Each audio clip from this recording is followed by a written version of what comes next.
What up, crypto fam? It's Phantom. Taking a look at the market. We are sitting just about exactly where we thought we would be yesterday. We bounced off of support, just like we had anticipated. The weekly trend line continued to do its thing, and we kind of have reset ourselves for the week.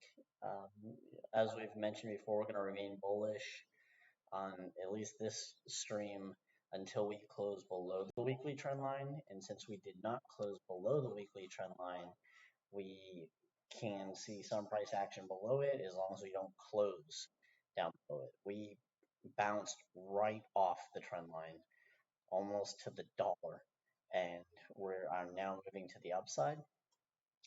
I'm going to reiterate what I've mentioned on streams before, that this is, I think, I thought last week was the start of the more bullish movement. It may be this week, showing these indicators.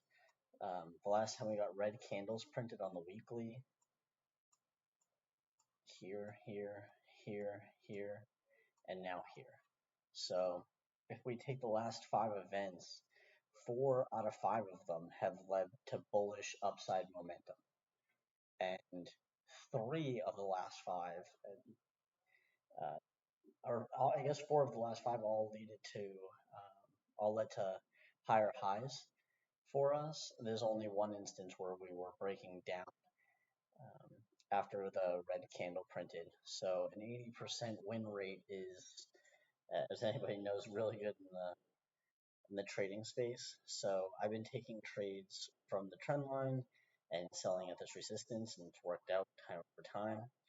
I think we are going to test this resistance. I'm hoping we can smash through it, but that said, I think it's going to be a strong resistance. I think there's going to be quite a few sell orders layered there, just because so many people in the space are still hyper bearish, which has me more bullish because most of the Twitter space tends to be wrong. It's very easy to say we are in a bear market when things look red, people are scared.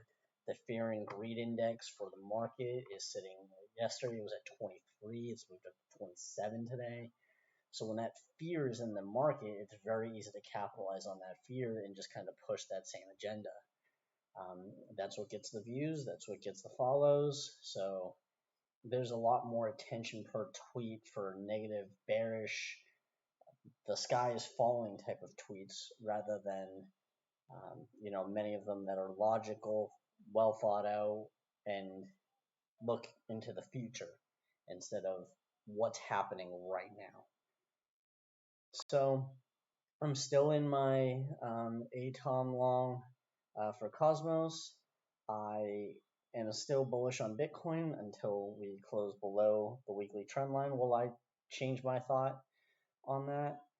Fear and greed index, we're still in fear territory, but we do have some pretty cool bullish news that's come out.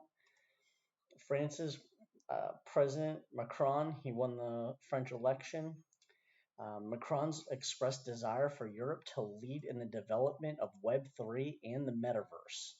Both the Web3 and the metaverse may represent a new step for the web we know, and my desire is for Europe to be a central player in contrast to what's happened so far.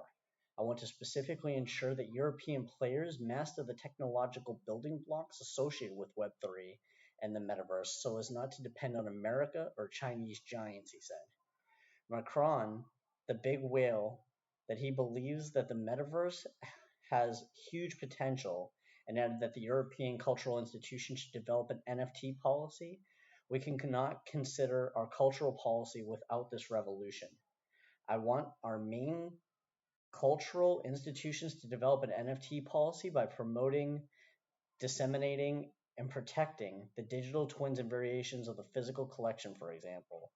This came weeks after Binance CZ praised France for its pro-crypto regulations as the world's biggest cryptocurrency exchange for Bitcoin to USD, Ethereum to USD, Dogecoin to USD, pursues its plan to make Paris its European base. This is huge news.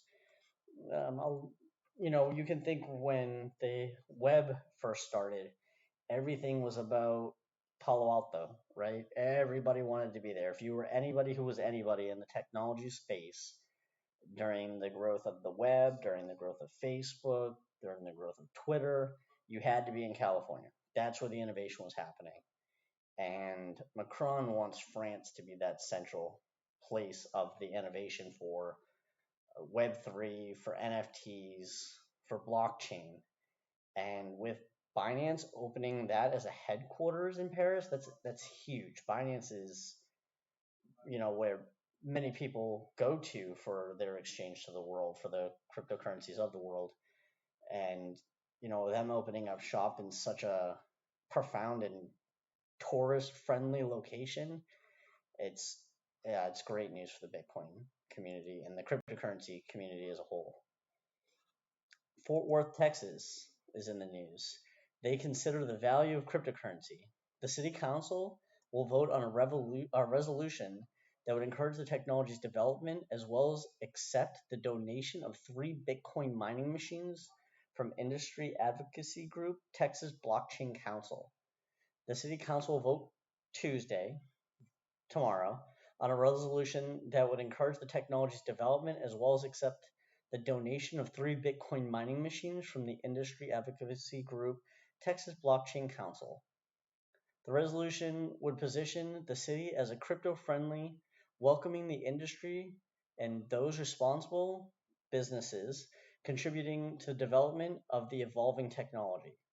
The 3 Bitcoin mining machines, valued at $2,100, would be given to the city free of charge for a 6-month pilot program. It's not clear how much the city would pay to operate the machines or whether the city would earn any revenue. Representatives for the city declined to comment ahead of Tuesday's vote. If passed, Fort Worth could join cities like Miami and New York, looking to capture investment into Bitcoin and other cryptocurrency technology companies. So you'll remember New York years ago would, if you wanted to open a new business or a small business in New York, you got tax breaks for 10 years. They want the innovation, the startups, those eager for the latest and greatest to thrive, and them opening up their doors to the cryptocurrency space as well. It's more of the same, right? A lot of these cities are wanting the innovation to happen where they are, so that it brings in the revenue over the years, it brings in the attraction over the years, and when Bitcoin does get much larger, they want New York or Miami or Texas to be the space where that innovation is comes from and breeds from. So this is a big deal. The last news article that I have is kind of cool. Cardano is increasing its NFT footprint. Cardano founder Charles Hoskinson and Jawad Ashraf, Terra Virtue CEO, is set to hold a discussion about Cardano and Virtua's collaboration on future plans tonight. A digital collectibles platform boasts an NFT marketplace and also a studio for games with NFT characters. Thus, the partnership might present endless NFT possibilities for Cardano.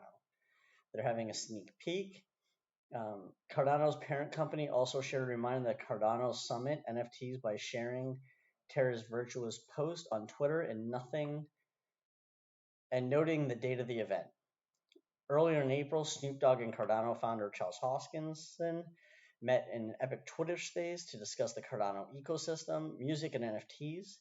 Afterward, the Cardano NFT project Claymation launched its official collaboration with Snoop Dogg and Champ Medici, thus bringing iconic clay animations, land pitches, and unlockable music content to Cardano. So this is huge. If you didn't watch um, the Twitter space with Charles Hoskinson and Snoop Dogg, I would highly recommend it. It was incredibly bullish, but not just for the fact that they were hyping up what's new to come, but they were talking about all the benefits long term that this has for the space, and why the adoption is going to come. It's just a matter of getting the adoption here. It's all being built with the idea that this could really disrupt a lot of the music industry, and it makes sense in the industry space, um, especially when it comes to NFTs. And Cardano is going to be one of the leading software vendors that allows people of this industry, um, to get started and hit the ground running. So this is huge news. Um, all in all, I'm still bullish on Bitcoin. Like I said, we bounced off of this trend line exactly as we have multiple times prior. We had no reason to believe that it wouldn't hold this time. I will continue to push that agenda. I am hoping that this follows the events of the past, and if it does, then I'm hoping that we start seeing some upside momentum, and we can smash through this very first resistance, which was our previous support, and then hopefully, chew through this very large resistance in the 48 to 52K region. So that's what I'll be looking for over the next coming days. I hope you have a great rest of your Monday. I hope you have an even better Tuesday, and I'll catch you in the next video. Until then, peace.